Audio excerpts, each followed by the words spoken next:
আসলে আমি কতটা সৌভাগ্যবান আমি বুঝতেই পারি।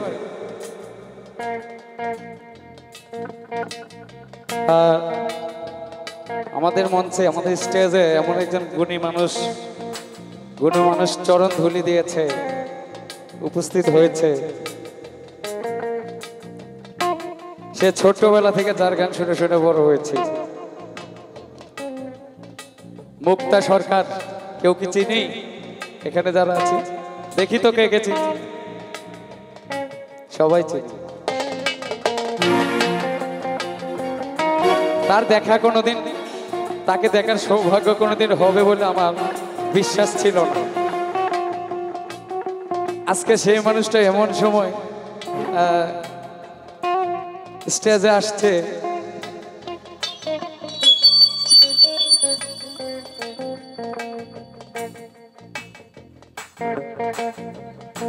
আসলে উনি থাকলে হয়তো আমি স্টেজে গান গাওয়ার, তার সামনে গান গাওয়ার দুঃসাহসটা করতাম না।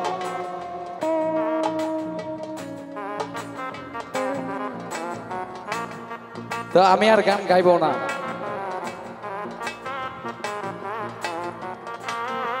এই পর্যন্তই। আপনারা ভালো থাকবেন, সুস্থ থাকবেন। আপনাদের সবার প্রতি অনেক কৃতজ্ঞ। মুন্নি সরকারের জন্য অনেক অনেক দোয়া, ভালোবাসা। আল্লাহ যেন তাকে আরো দ্রুত সুস্থ করে দেয়।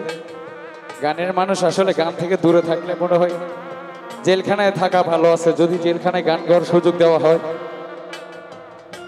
একটা শিল্পীর মনে হয় তাও ভালো হবে, কিন্তু গান থেকে দূরে থাকাটা, আমি শুধু 1 মাসের যন্ত্রণাটা আমি বুঝেছি। সবাই ভালো থাকবেন, সুস্থ থাকবেন। সবাইকে আমার সালাম।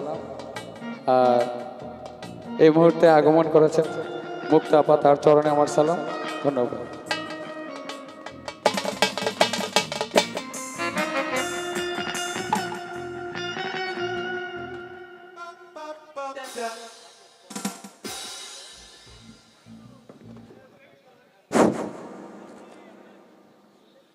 তো যাই হোক, আমার আর নতুন করে বলার কিছু নেই। আসলে আমাদের সকল শিল্পীদের সৌভাগ্য।